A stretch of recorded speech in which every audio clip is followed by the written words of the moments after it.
வணக்கம். வர்க்கோத்தமம். இன்னைக்கு வர்க்கோத்தமம் சொல்லி பார்ப்போம். வர்க்கோத்தமங்கிறது 12 நட்சத்திரங்களுக்கு அந்த அமைப்பு இருக்கு. 12 நட்சத்திரம் சில பாதங்களுக்கு தான் அந்த வர்க்கோத்தம அமைப்பு வரும். ராசியில உள்ள அதே கிரகம் அதே கட்டத்தை அப்படியே அம்சத்துல வரும். இது தசாபத்தி நடக்கும்போது அவங்களுக்கு நல்ல பணங்கள் சூப்பரா இருக்கும்.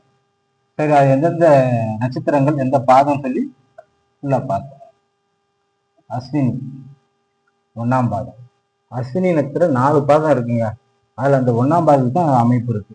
அஸ்வினி நட்சத்திரம் மேஷத்துல வரும். மேஷத்துல வரும்போது அந்த கிரகம் அப்படியே 1ஆம் பாதத்துல வந்துச்சுன்னா அம்சத்துல அது கிரகம் அப்படியே வரும். அடுத்து ரோகிணி.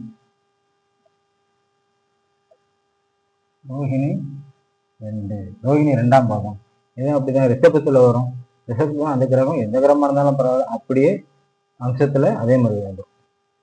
இது பாதசாரத்துல பார்த்தாலே தெரிஞ்சு போயிடும். சரி, இந்த பாதசார அமைப்பு இது வர்க்கோத்தம அமைப்புல இருக்கு அப்படின்னு.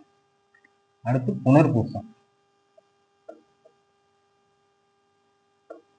புனர்பூசம் 3ஆம் பாதம்.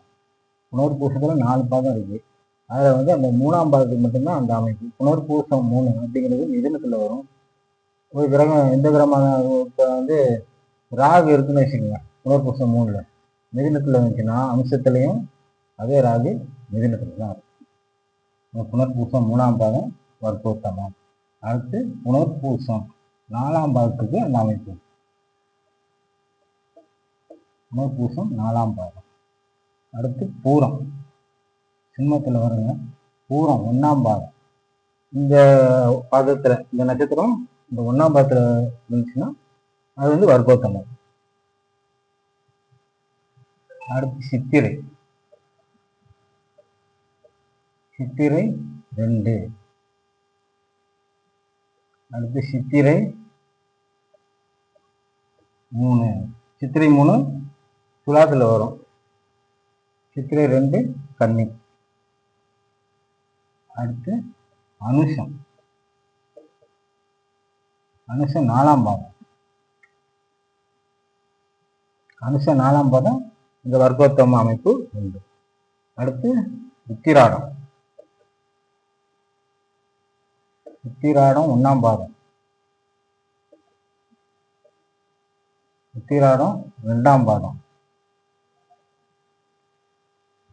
அடுத்து சதயம். சதய நட்சத்திரத்துல 3ஆம் பாதத்துக்கு இந்த வர்க்கோத்தம அமைப்பு இருக்கு. அடுத்து ரேவதி. ரேவதி இந்த ரேவதி 4ஆம் பாதத்துக்கு இந்த வர்க்கோத்தம அமைப்பு இருக்கு. பாதசாரத்துல இந்த மாதிரி அமைப்பு கிரகங்கள் இப்போ புனர்பூசம் 3ல அது வர்க்கோத்தமம் அப்படிங்கிற மாதிரி. இது எப்படின்னா ஒரு கிரகம் இப்போ பூரம் 1ன்னு எடுத்துக்கிட்டீங்கன்னா சிம்மத்துல வரும். இதுல ஏதாவது ஒரு பூரம் குரு இருக்குன்னு வச்சுக்கோங்க. இப்போ பூரம் 1ங்கும் போது நவாம்சத்துல அந்த குரு அப்படியே வந்துடும். இது ஒரு நல்ல அமைப்பு, சிறப்பான அமைப்பு. தசாப்தி நடக்கும்போது அவங்களுக்கு இந்த குரு பலத்தோட நல்ல பலன்கள் நடக்கும். வர்க்கோத்தம அமைப்பு. ஒரு சில பேருக்கு ஒரு 4 நட்சத்திரங்கள் அந்த வர்க்கோத்தம அமைப்பு பாதத்திலே அமைஞ்சிடும். பார்க்கறதுக்கு ராசி அம்சம் ஒரே மாதிரி தெரியும். இந்த நட்சத்திரம் இதான் வர்க்கோத்தமம் ஃபுல்லா. Okay, thank you.